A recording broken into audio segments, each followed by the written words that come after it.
Okay, Parakalamates Posuk Membeis. After everything's completed, it says he sees Cholat Shetziv Hashem es Moshe Kain also b'nei Yisrael is Kol Avoda. As all was commanded to Moshe, Kain also b'nei Yisrael Avoda. The Jews carried out the dictate of Moshe precisely, exactly as it was told to them.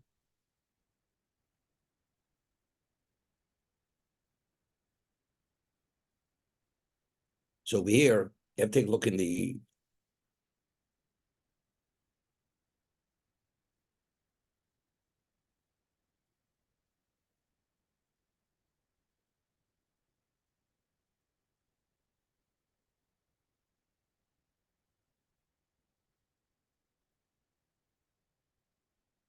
says in the Arachaim, Cholat Shetziv Hashem, it says they did all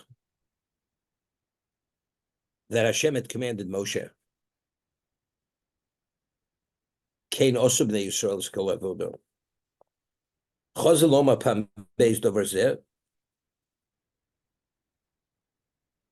Gam B'Somach Pam Gimel. This is repeated a number of times that the Jews carried out exactly what Moshe had done. Ulai K'tzat Shechotu Be'egel. This is very interesting. B'machshavu b'dibu b'maseh. This is when the Jews sinned with the Egel, they sinned b'machshav in thought, in dibur in speech, u'b'maseh in action. Shprat shishom, u'b'chinas kol achas kipru b'chol Torah kula. So they had to correct every one of these areas that were impacted by the Egel, had to be corrected. Asher al tikun hoyu shloshtam yachad. Hanadov hi'amase. Bringing the materials, that was the maseh. Hamachshava hi b'chinas achok Moshe b'mlocha. The thought is what? Is the ability, the wisdom that one needs to develop the vessel. Hadibur hu she'oy omrim b'shas ma'aseh l'shem mitzvos Hashem. You know, when you write a Sefer Torah, or even when you make tzitzis, you have to say when you insert the string through the corner of the beged and you tie the knot, you say l'shem mitzvos tzitzis, because it has to be done l'shma for the sake of the mitzvah. So they brought the material, then they were endowed with this ability.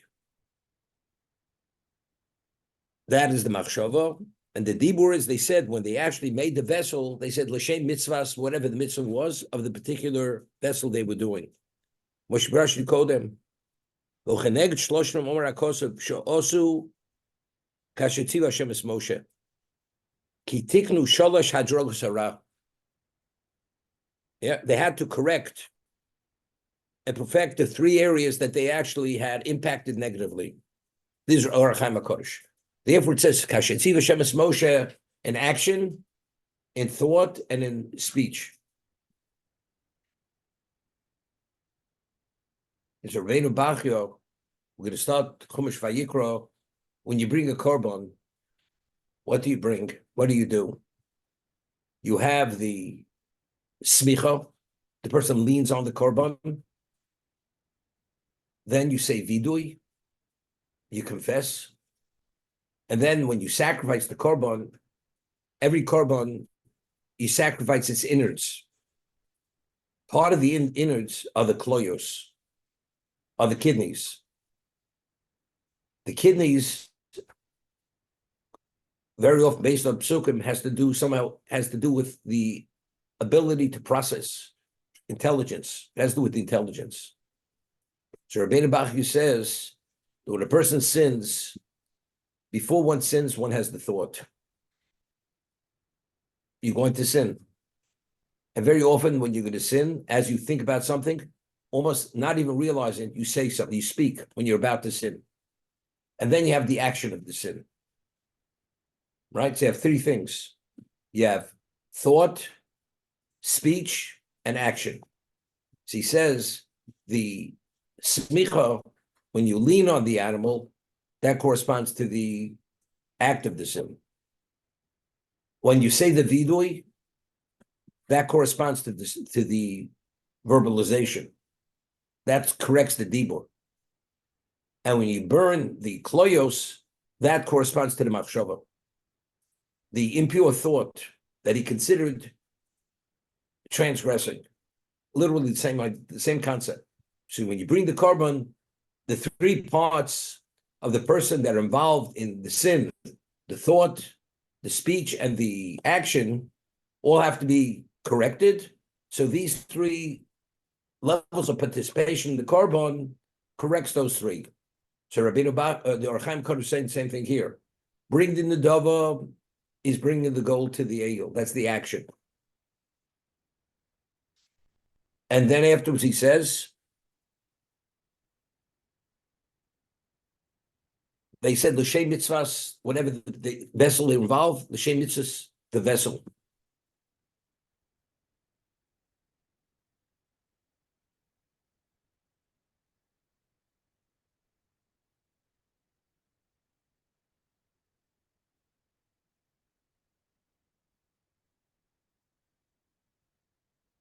I'd once said, based on the Reb Chaim Volozhiner, the person is comprised, and Or Chaim Kodesh speaks somewhere else, but specifically here, he speaks about what is a human being. I'm not talking about the physicality. A human being is comprised of three things. You have a nefesh. What's nefesh? Nefesh is the life source. Every living entity has a nefesh. And then you have a ruach, you have a spirit, and then you have a neshama. So the way it goes, nefesh is the lowest point. That has the greatest relevance to the physicality of the human being. In the words of Chaim Volozhiner, nefesh is the koach hatinua, the ability to function physically, to movement. That's nefesh.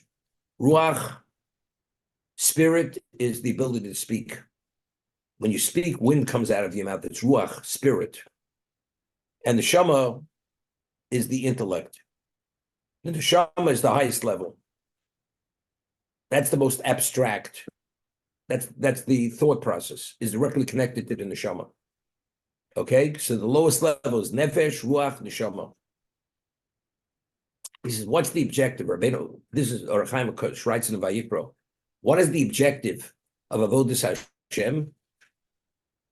When we do mitzvahs, we should take the nefesh, which is the most mundane, and elevate it to the level of ruach, of the spirit. And we engage with our dibur, we elevate the dibur, the speech, to the level of neshama.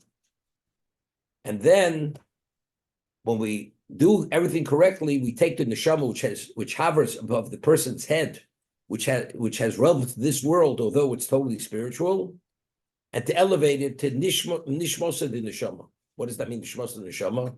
In other svarim, it's cited the Ramchal. It's called chayo.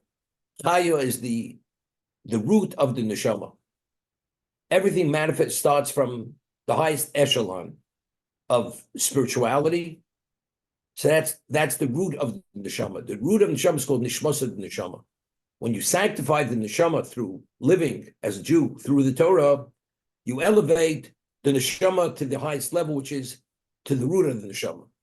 So the nefesh is elevated to the ruach is elevated to the neshama, and the neshama is elevated to nishmosa the neshama. Okay, that's the concept. Okay, so the Or Chaim the Nefesh Chaim writes in his commentary on Pirkei Avos that just like a person is comprised of three parts, nefesh, ruach, and neshama, there's such a thing as Klal Yisrael has a nefesh, and has a ruach, and has a neshama. Who was the nefesh of Klal Yisrael? Nefesh is the lowest level. Avram Avinu, who was the founding father of Klal Yisrael, was the nefesh. He perfected the nefesh, that it should have all the capacity to be involved in spirituality. Now, what was Avram Avinu's main characteristic? What did he emulate of Hashem? Chesed. What's chesed? Chesed is the koach hatinua. Chesed is you go out, you host people, you interact with people. That's chesed. So Avraham Avinu is the nefesh of Klal Yisrael. Yitzchak is the Ola Tmima. Yitzchak was removed. We know the least about Yitzchak in the Torah. We know Yitzchak was the son of Avraham, but we know very little about Yitzchak. Yitzchak corresponds to the neshama of Klal Yisrael. That's the machshava. He was the korban. What's the halacha if you bring a korban and you have an impure thought? The Kohen has an impure thought, an incorrect thought. The korban becomes people. It becomes invalidated. So Yitzchak is the neshama of Klal Yisrael. Yaakov is what? Yaakov is Ishtam Yeshig Ohalim. He's the one who studies Torah. When you study Torah, you have to verbalize the Torah. Yaakov Avinu took both the chesed, the action, and the machshava, and he coalesced it and expressed it. That's ruach. Yaakov is the ruach of Klal Yisrael. So he took the ruach and he elevated it to neshama through Yaakov Ishtam Yeshig Ohalim, through Yaakov studying Torah. Okay, this is Rav Chaim Voloshin's commentary on Pirkei Avos. Avram is the nefesh, Yitzchak is the neshama, and Yaakov is the ruach of Klal Yisrael. That is the three founding fathers. So in conjunction, that's the totality of Klal Yisrael. We, all of us, the foundation of every Jew emanates from that, from the nefesh of Avram. That's where every Jew has relevance to Chesed, and every Jew has relevance to Torah, and every Jew has relevance to have that special neshama. That's the concept. So what I said was, based on this, when a person sins, what do we affect? I mean, the Orach Chaim HaKodesh, the Rabbeinu Bachi says, when you sin, you're involved in three levels: in action, in thought, and in speech. So because you failed at every level, therefore each level has to be corrected. That's Rabbeinu Bachi. I'm saying with this, it's just bringing it to another level, a deeper level of understanding. What those three things represent. When you sin and you speak and use the power of speech for sin, what does that affect? It affects the ruach. The ruach is affected. And what about the thought, contemplating, planning to do the sin, and you actually actualize it? You affected the machshava. That's the neshama. And what about the speak? What about when you actually do the action? You've affected the nefesh. The nefesh is not the same. So the nefesh has to be restored, the ruach has to be restored, and the neshama has to be restored. So when you bring the korban, being involved on these three levels, it's a reinstatement of nefesh, ruach, and neshama. That's the concept. Now, we find Klal Yisrael is divided into three segments. We have Kohanim, we have Leviim, and we have Yisraelim. The least of the three, spiritually speaking, are the Yisraelim. Yisrael is the least level. Yisrael are involved in the mundane, correct? We have a share in the land. Shevet Levi has no share in the land. So what is every Jew involved in? The Jew represents nefesh. What does the Levi represent? What's the Levi's responsibility in the Mishkan or the base of Mikdash? Shira, right? The mitzvah of Levi, they sang. Besides, everybody understands, Ein Shira El B'Peh. B'Peh, Shira B'Peh, they sing. That's the mitzvah Shel Yom HaShabbos, right? The various psalms that they said were sung by the Leviim, and they had musical instruments. There was a musical accompaniment, but mitzvahs shiras bepeh. So what does the Levi represent? Dibur. So the Jew, Klal Yisrael, is involved in the mundane. We have a share in the land. That's the physicality. That's nefesh. The Levi is the next echelon. That's spirit.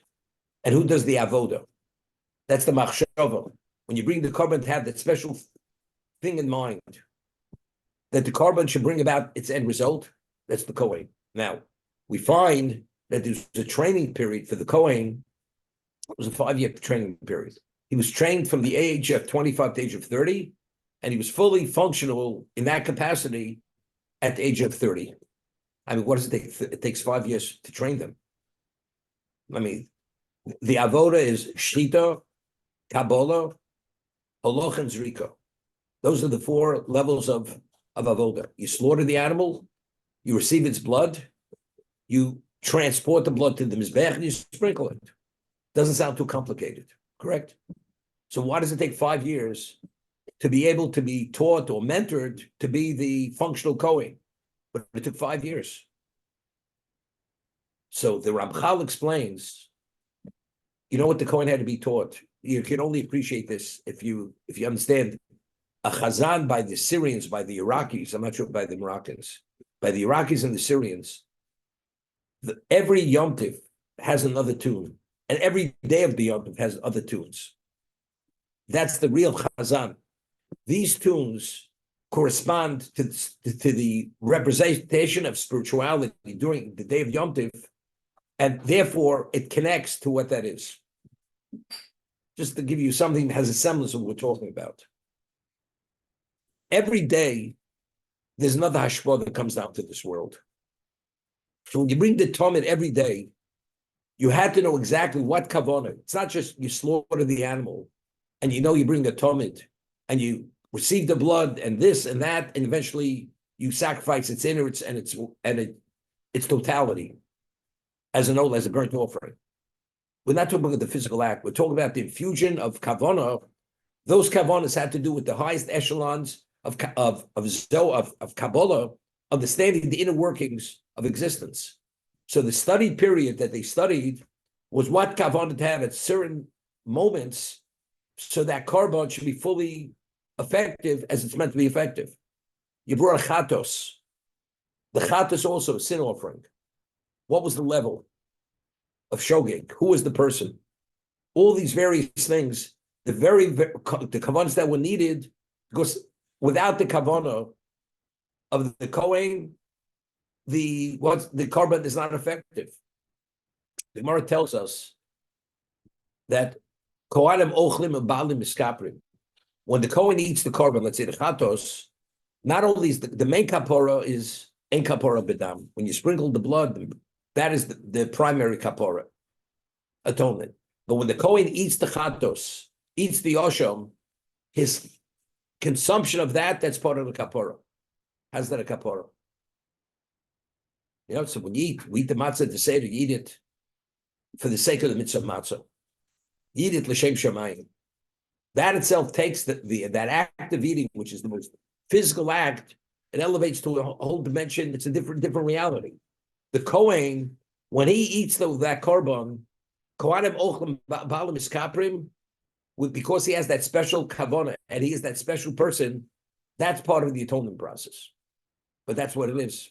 I'm just saying, everything corresponds. So the Kohen, he reinstates the neshama of the Jew. The Levi is the what?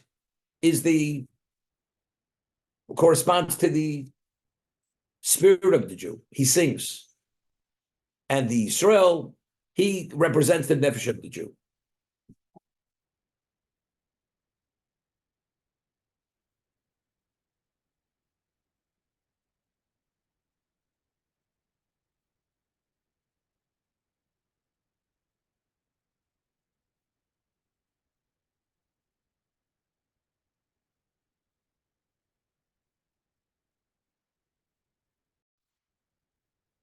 The Gemara tells us in Tainus, Shlosha Parasim Tovim Nitnu Yisrael. Hashem gave us 3 special leaders, Moshe, Aaron, and Miriam. And the Gemara says, B'schus Moshe, we had the money. B'schus Aaron, we had the Anei HaKavod. And B'schus Miriam, we had the bear Shel Miriam. We had the bear, the wellspring that traveled with us for 40 years. When Miriam passed away, what happened? The wellspring stopped flowing. It was reinstated in the merit of Moshe Rabbeinu. So Moshe Rabbeinu, we had the man and the bear after Miriam passed away. It was B'schus Moshe. we had the man and the bear. Aaron, when he passed away, it says the Anei HaKavod, the clouds of glory dispersed. It was reinstated b'schus Moshe Rabbeinu. So at the end of the day, all three gifts, the man, the Anei HaKavod, and the bear, were in the schus of Moshe. Because the Gemara asks a question. The Gemara says, we're going to have now Moshe Rabbeinu's yahrzeit again. Zion Ad is Moshe Rabbeinu's yahrzeit. The Pasuk says that Shlosha Roim, the three shepherds of Klaus, passed away in the same month. So Gemara asks, what are you talking about? Each one passed away at a different time. They didn't pass away in the same month. So the Gemara answers that since all three gifts were reinstated and it was all b'schus Moshe, so when Moshe passed away, it was the equivalent as if all three of them passed away during the same month. We didn't appreciate the loss of Miriam, the loss of Aaron, until Moshe Rabbeinu passed away.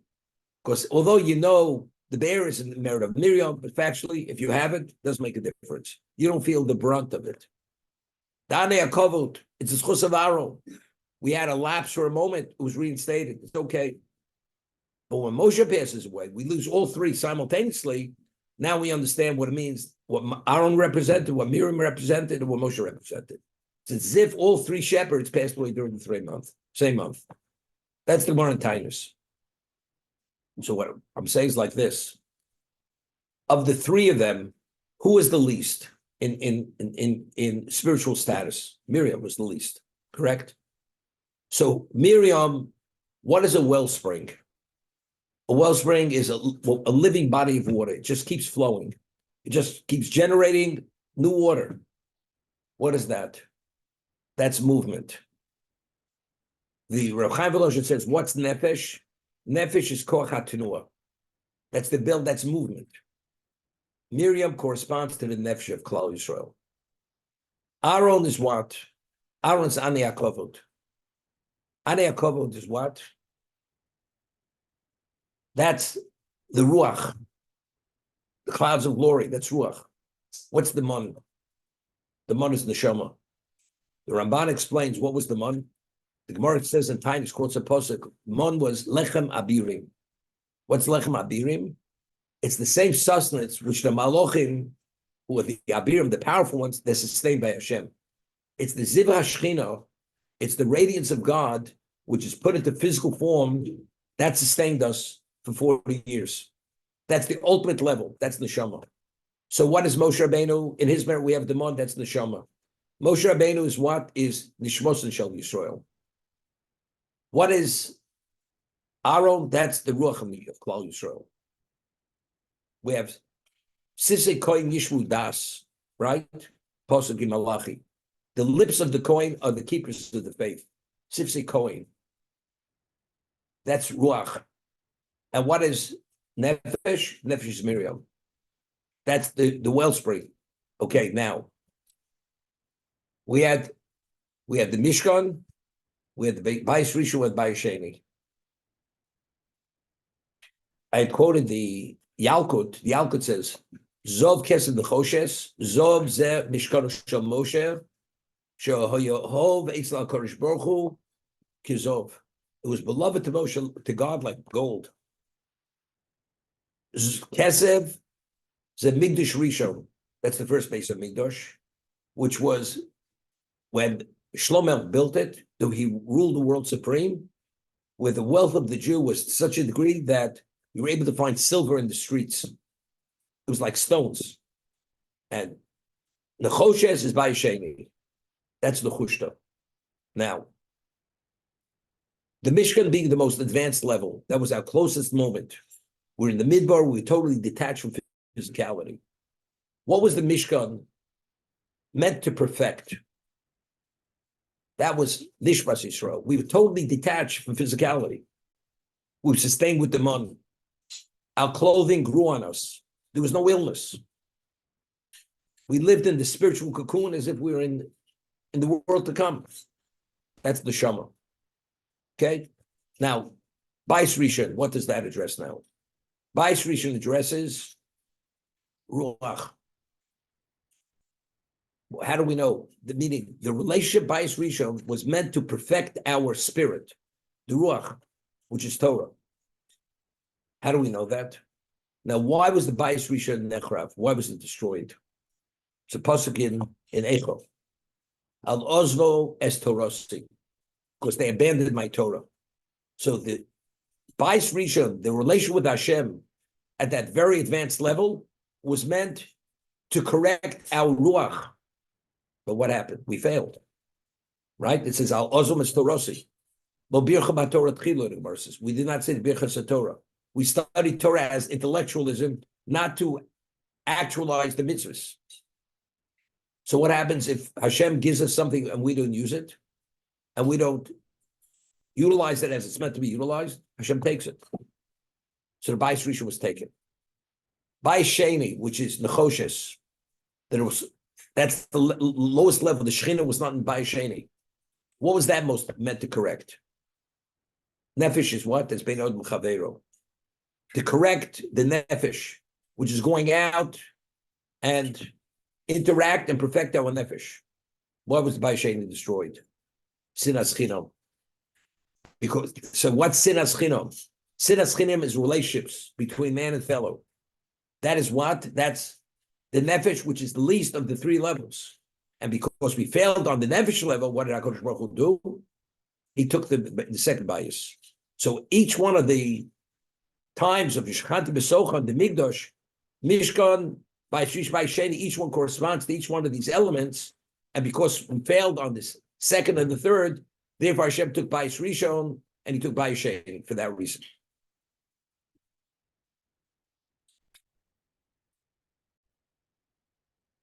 Vayar Moshe es kol ha-malocha, v'nei osu osa.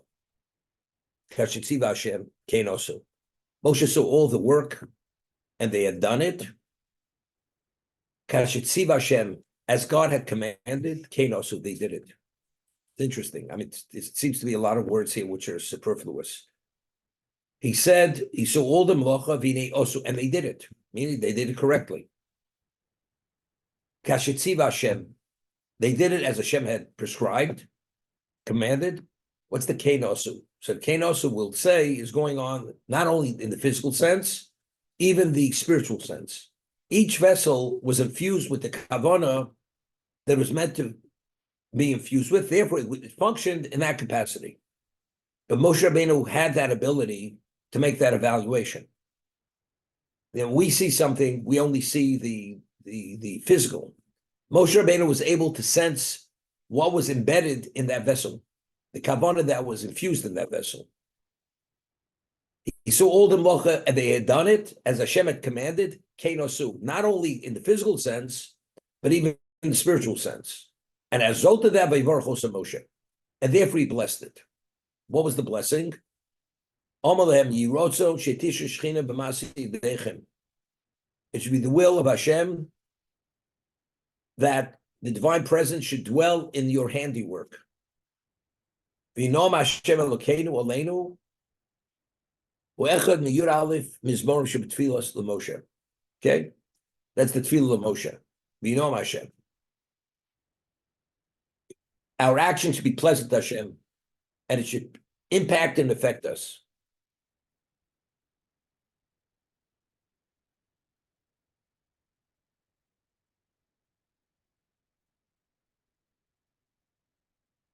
You know, there's a bracha when the Chazal, when they legislated the text for a bracha. What's the text of Birchas HaMitzos?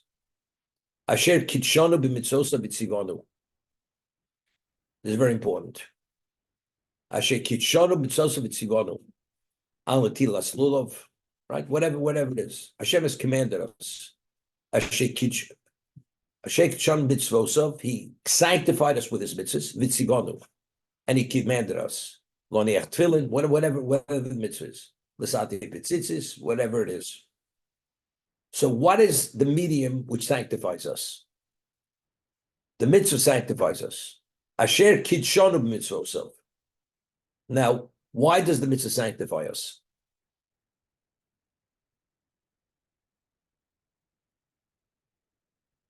Because God gave it as the medium to connect us to Him. If you want to have a relationship, we're Goy Kodosh. If you're Goy Kodosh, Why you are holy people at Sinai? Because we accepted the Torah to do His will. But the actualization or advancement of that potential, how do we advance it? It's by doing the mitzvahs. Asher kidshonim mitzvosov. By giving us His mitzvahs and doing the mitzvahs, we are sanctified. What is sanctification? Sanctification means the Shekhinah attaches itself to us. That's the base of every kedusha, right? God has a relationship, and that relationship brings kedusha. God has no relationship; there's no kedusha. So, because what was the value of the Mishkan? That Hashem should dwell in our midst. So, because they did the mitzvah exactly as prescribed, therefore He says, now that you've done it right, now that is the medium for kedusha. As when we do the mitzvah, that is the medium to bring kedusha on us.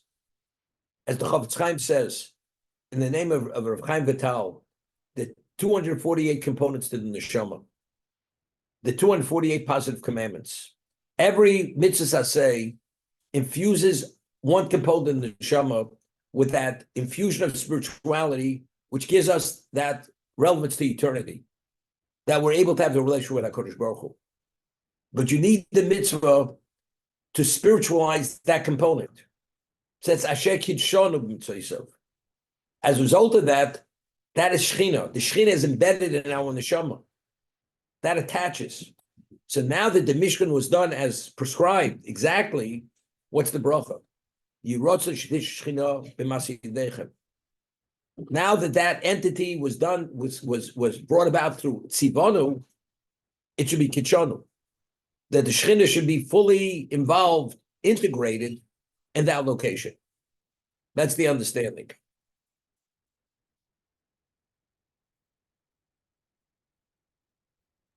A person does a mitzvah, you could do it perfunctory. It's called mitzvah sanosh milamodo. One could do a mitzvah miyira, out of fear of punishment. You could do a mitzvah out of yiras haromos, reverence, or you can do a mitzvah mi'avo. Whatever level you do the mitzvah, that determines the effect that mitzvah is going to have on your neshama. To what degree it's going to sanctify you. If a person does the mitzvah without even realizing he's doing the mitzvah, means nothing. You have a minimal level, it has a minimum level effect. More advanced, based on that, the intent of the person, that will determine to what degree you're impacted by that action itself. But you have to do the mitzvah as prescribed. If you eat the gzais matzah at the Seder, and you don't eat it within that 3-minute period, and it takes you more than 3 minutes to eat that gzais, you ate matzah, but you didn't do the mitzvah achilas matzah. So the effect of matzah on your neshama, to spiritualize you have to do it as Hashem prescribed it. You need achilas matzah. That means that the gazayis has to be within that time frame. If it goes beyond that time frame, it doesn't have that effect. Tefillin, you have to wear the tefillin in the right location. If they're off, they're too large, too small, or the puzzle, it looks like tefillin, it means nothing, has no effect. You did an action, but the action has no relevance to spirituality. So over here, the brochi gave him the rotzon.